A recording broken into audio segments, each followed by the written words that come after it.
Steve, welcome to the Ontario Mortgage and Real Estate Insights podcast, your go-to source for the latest developments, trends, and regulatory changes in the industry.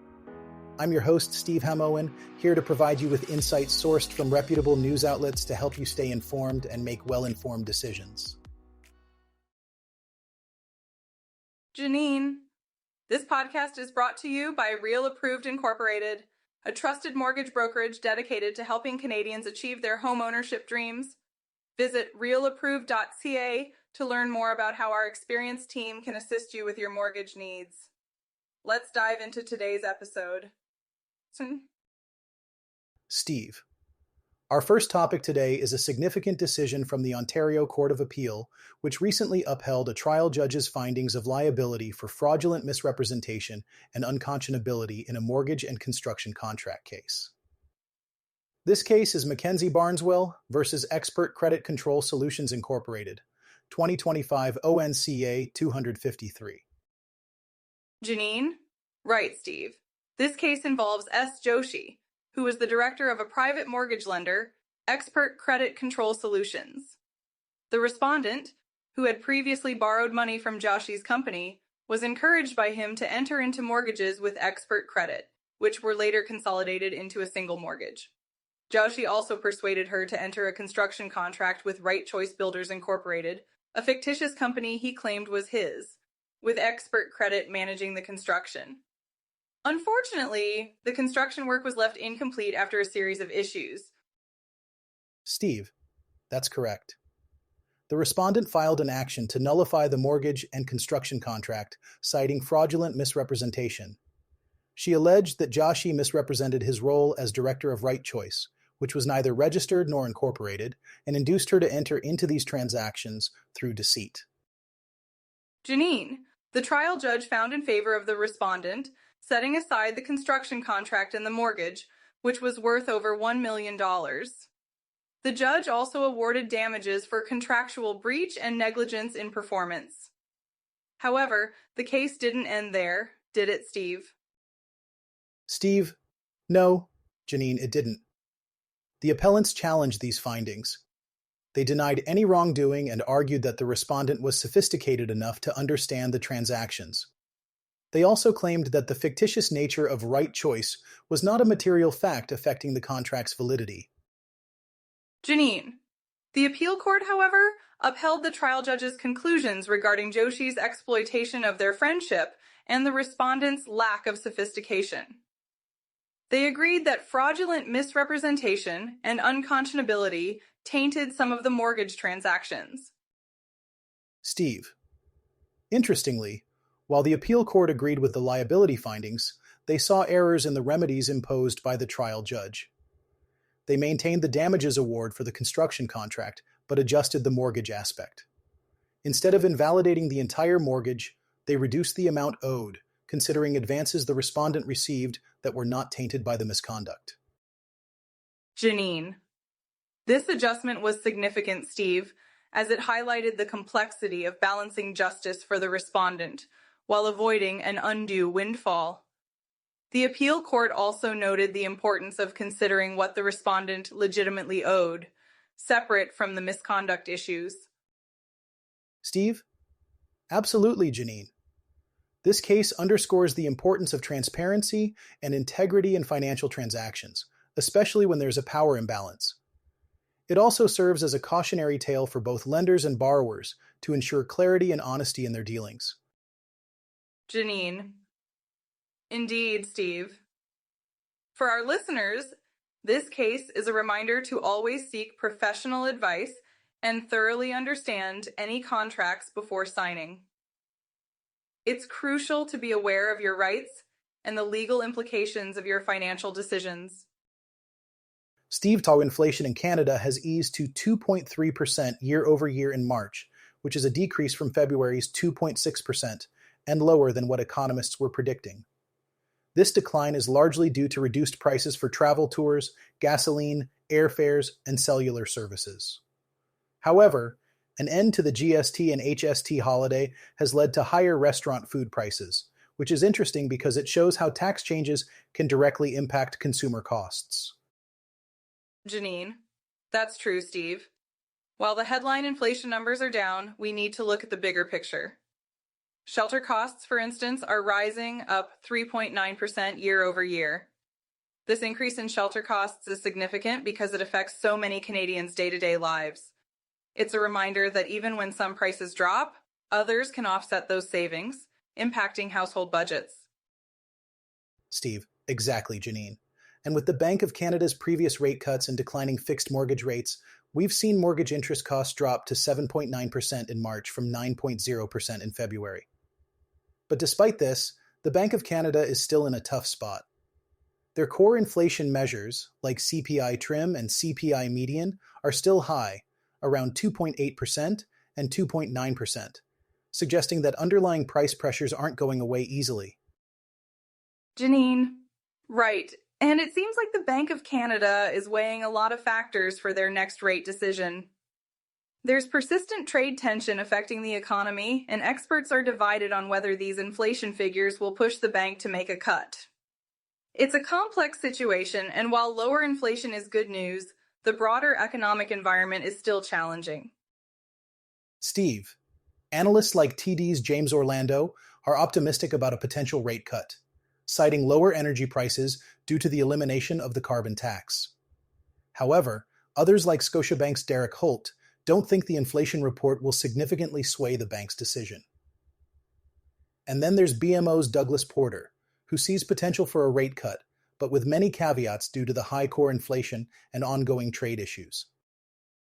Janine, it's definitely a balancing act for the Bank of Canada.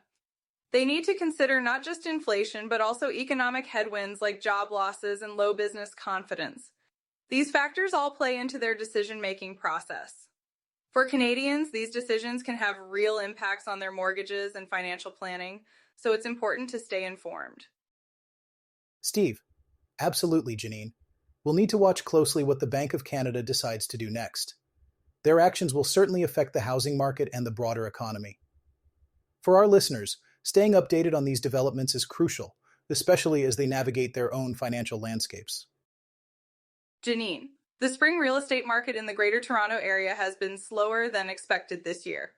Many potential home buyers are feeling uncertain due to the ongoing trade war between the United States and Canada, which has prompted Royal LePage to lower its year-end price forecast for homes. Steve, that's right, Janine. Royal LePage's updated forecast still predicts a slight rise in home prices by the end of the year, but not as much as they initially anticipated.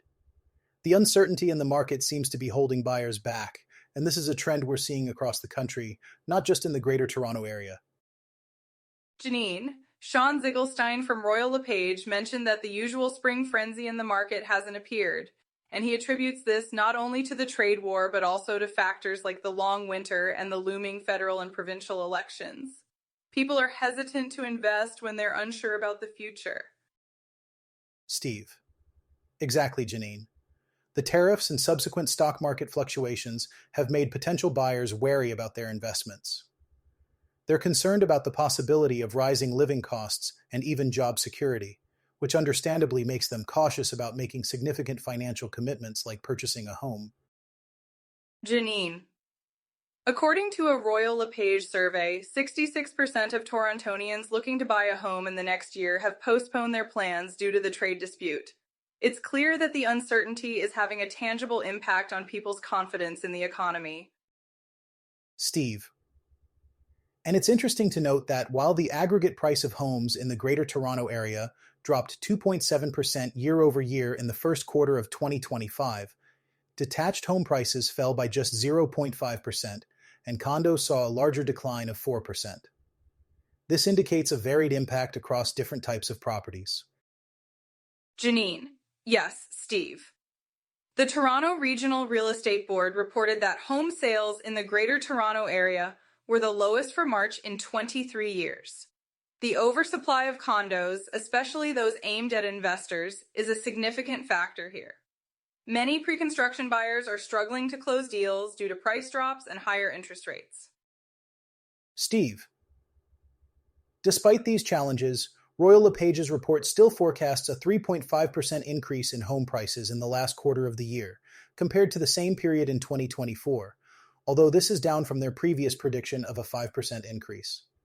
It suggests that while buyers are cautious, there is still some underlying demand in the market. Janine. That's true, Steve. Sean Zeigelstein believes that confidence in the market could quickly rebound if the situation with the United States stabilizes.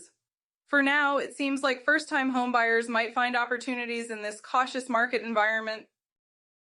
Today, we're diving into a topic that's essential for addressing Ontario's housing supply and affordability crisis: factory-built housing. This innovative approach is a key solution to meet the province's ambitious goal of constructing 1.5 million homes by 2031. The Ontario Real Estate Association has released a new policy report advocating for this method as a way to build homes faster and more cost-effectively without sacrificing quality or aesthetics. That's right, Steve. Factory-built housing involves constructing homes in a factory setting using prefabricated 3D components, which are then assembled at their final location. This method is gaining traction because it can significantly reduce construction time and costs, which is crucial given the current economic uncertainties and supply chain issues affecting traditional home building. Yes, Janine, and the recently re-elected Government of Ontario has recognized the potential of this approach. They've committed to investing $50 million into prefabricated homes and innovative home building technologies, which is a promising step towards accelerating the housing supply. Absolutely, Steve. But to fully benefit from factory-built homes, we need to address regulatory barriers. The ORIA's report outlines 5 policy recommendations to create a more favorable environment for this type of construction. These include creating a standardized province-wide definition of factory-built housing and reducing red tape at the municipal level. The report also suggests engaging partners for cross-country collaboration and encouraging investment in the expansion of factory-built homes. Moreover, they propose exempting factory-built housing from outdated spring thaw restrictions under the Highway Traffic Act, which could further streamline the process. It seems like there's a real push for collaboration between government and industry to make this happen, Steve. ORIA President Kathy Polan emphasized the need for all levels of government to prioritize housing affordability and work together to implement these policies. If successful, we could see a stronger, more resilient housing market built right here in Ontario. Indeed, Janine. It's encouraging to see these efforts to innovate and adapt to current challenges.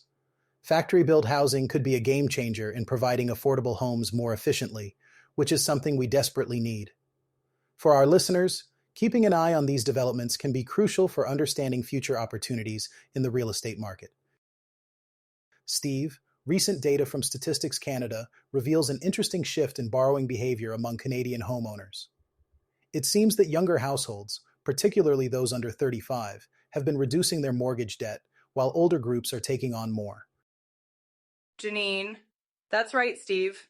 It's a fascinating trend and somewhat unexpected. For younger Canadians, affordability concerns and the high cost of entering the housing market might be pushing them to reduce their mortgage balances. They're either stepping back from purchasing homes or paying down existing debt. Steve, exactly, Janine. It's also worth noting that some younger homeowners who bought homes when interest rates were lower are now taking advantage of those rates to pay off their mortgages faster or move to more affordable housing. Janine, and let's not forget the support from family. Many young Canadians are getting help from relatives to manage living costs and reduce their debt. It's a great example of how families are working together to mitigate financial pressures. Steve. Meanwhile, older homeowners, particularly those aged 55 and over, are increasing their mortgage debt. They're borrowing for various reasons, like investing in properties or aiding younger family members with down payments. Janine, it seems that the lower interest rate environment in 2024 has really reshaped household finances. The Bank of Canada's rate cuts helped ease debt servicing burdens significantly, which might explain why older homeowners feel more comfortable borrowing. Steve. Yes, Janine. And this shift in borrowing behavior also reflects broader economic trends. The debt-to-income ratios have improved for younger Canadians, and we've seen a stabilization of the wealth gap, which is encouraging news. Janine. Absolutely, Steve. For the first time in years, the wealth gap hasn't widened, thanks to rising home values and improved financial assets for lower-income households. It's heartening to see some positive movement here, even if the gap remains significant. Steve, but let's not overlook the ongoing income inequality. While the gap is widening more slowly, it's still an issue. High earners are seeing significant investment gains, which is contributing to this disparity. Janine, true.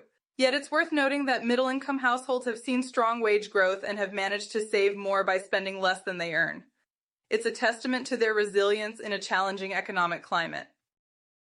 Steve, overall, these trends highlight the complex dynamics at play in Canada's housing and financial markets. For our listeners, it's crucial to stay informed and understand how these shifts might impact their own financial decisions. Steve, let's turn our attention to some significant leadership changes at CENTUM Financial Group. Adrian Schultz has been appointed as the new president, and Caroline Rapson has taken on the role of vice president of operations. This marks a new chapter for the brokerage network as they continue to innovate and expand their reach in the market. Janine, that's right, Steve. Adrian Schultz, who joined CENTUM in 2021 and has been instrumental in shaping their operational and digital strategies, is now at the helm. His background spans real estate, finance, and technology, which positions him well to lead CENTUM forward. Schultz expressed his commitment to empowering agents and broker partners with the necessary tools and support to thrive in today's dynamic market. Steve, and Caroline Rapson, a founding member of CENTUM, has been promoted from Director of Membership to Vice President of Operations. Her expanded role will see her overseeing day-to-day operations, member support, events, and strategic partnerships. It's clear that CENTUM is focused on leveraging technology to enhance their services, as evidenced by their recent tech-driven initiatives like the Piper Portal and the upcoming Mortgage Monitor 3.0. Janine, exactly, Steve. It's exciting to see a company like CENTUM continue to invest in technology and innovation. With their expanded direct pay platform for agent compensation and compliance, they're making strides in ensuring that their network remains efficient and effective. Their integration with sister brand Century 21 Canada further strengthens their position in the market. Steve, meanwhile, former CENTUM president Chris Turcotte has taken on a new role at Real Mortgage Associates, Broker One as president. He's joining forces with CEO Ron Da Silva to drive the group's national expansion. Turcotte's tenure at CENTUM was marked by significant strategic transformation and culture-building initiatives, which have left a lasting impact on the company. Janine, that's a great point, Steve. Chris Turcotte's move to RMA/broker One is seen as a positive step for the organization. Gary Maurice, CEO of Dominion Lending Centers Group, praised Turcotte's industry experience and entrepreneurial mindset, which are expected to be valuable assets in their future growth.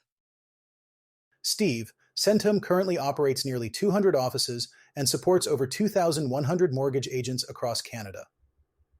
These leadership changes reflect their ongoing commitment to growth and adaptability in a rapidly changing industry. It's an exciting time for CENTUM and the mortgage industry as a whole. Janine? Absolutely, Steve. It's always inspiring to see companies embrace change and innovation. For our listeners, these developments at CENTUM could mean new opportunities and enhanced services in the mortgage market. Steve, thanks for tuning in to another episode of the Ontario Mortgage and Real Estate Insights podcast. We hope you found today's insights valuable as you navigate the world of mortgages and real estate. Janine! Before you go, a quick reminder. Real Approved is here to make your mortgage journey smoother. Whether you're buying your first home or refinancing, their experienced team is ready to guide you with personalized support every step of the way. Visit realapproved.ca to get started and take the next step toward achieving your homeownership goals. Catch you next time and stay informed with the latest industry insights.